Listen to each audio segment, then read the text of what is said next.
إن الحمد لله نحمده ونستعينه ونستغفره ونعوذ بالله من شرور أنفسنا ومن سيئات أعمالنا من يهده الله فلا مضل له ومن يضلل فلا هادي له وأشهد أن لا إله إلا الله وحده لا شريك له وأشهد أن محمدا عبده ورسوله يا أيها الذين آمنوا اتقوا الله حق تقاته ولا تموتن إلا وأنتم مسلمون يا أيها الناس اتقوا ربكم الذي خلقكم من نفس واحدة وخلق منها زوجها وبث منهما رجالا كثيرا ونساء واتقوا الله الذي تساءلون به والأرحام إن الله كان عليكم رقيبا يا أيها الذين آمنوا اتقوا الله وقولوا قولا سديدا يصلح لكم أعمالكم ويغفر لكم ذنوبكم ومن يطع الله ورسوله فقد فاز فوزا عظيما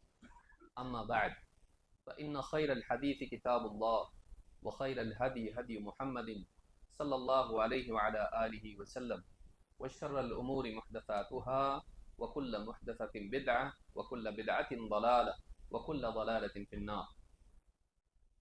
قال النبي صلى الله عليه وسلم رغم أنف رجل دخل عليه رمضان ثم انسلخ قبل ان يغفر له.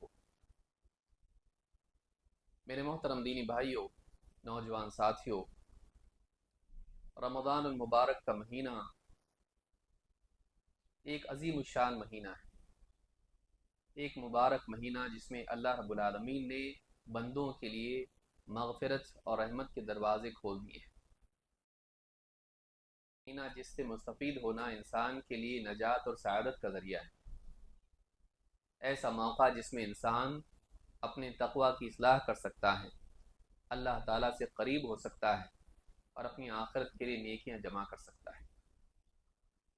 خوش قسمت ہے وہ انسان جو اس مہینے کے لمحات کو اپنی نجات کا ذریعہ بنا لے، لیکن بڑا بدقسمت ہے وہ انسان جس پر یہ مہینہ آ کے گزر جائے لیکن وہ غفلت میں پڑا رہے، آخرت کی تیاری نہ کرے، نیکیاں جمع نہ کرے، بلکہ اس سے بڑھ کر یہ کہ وہ گناہوں کو جمع کر لے۔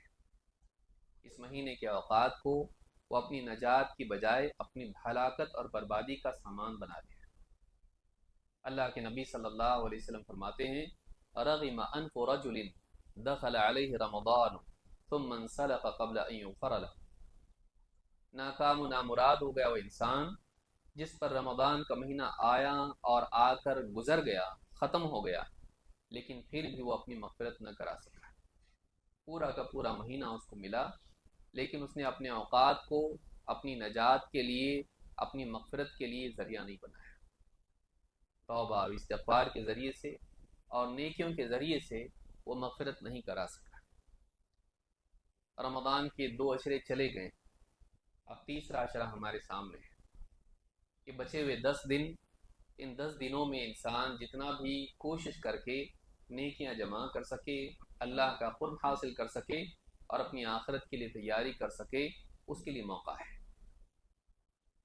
جس کے 20 دن چلے گئے اس کو اس پر ندامت ہونی چاہیے، لیکن 10 دن ابھی باقی ہیں۔ انسان کھوئے ہوئے پر اتنا نادم نہ ہو کہ وہ بچے ہوئے کو بھی ضائع کرتے ہیں۔ لہٰذا ایک مسلمان کو چاہیے کہ اگر ماضی میں، پچھلے دنوں میں اس سے غفلت ہوئی تو اب کم سے کم وہ جاگے، بیدار ہو اور اپنے اوقات کو صحیح طور پر استعمال کریں۔ بہت ممکن ہے اللہ رب العالمین ان دنوں میں، ان راتوں میں کی ہوئی عبادت کے ذریعے سے، توبہ و استغفار، ذکر و تلاوت کے ذریعے سے اس کی مغفرت کرتے ہیں۔ لہٰذا ان آنے والے دنوں میں اور ان آنے والی راتوں میں ایک مسلمان کو بالکل بھی کوتاہی نہیں کرنی چاہیے۔ یہ مہینہ بہت ہی مبارک مہینہ ہے، اعمال کے اعتبار سے آسانی ہوتی ہے، لیکن اس کے باوجود ایک انسان لاپرواہی کرے، یہ بڑی بدقسمتی کی چیز ہے۔ اس مہینے میں کرنے کے اعمال کیا ہیں، اور خاص طور سے آخری عشرے میں کرنے کے اعمال کیا ہیں جن کا اہتمام ایک انسان کو، مسلمان کو کرنا چاہیے۔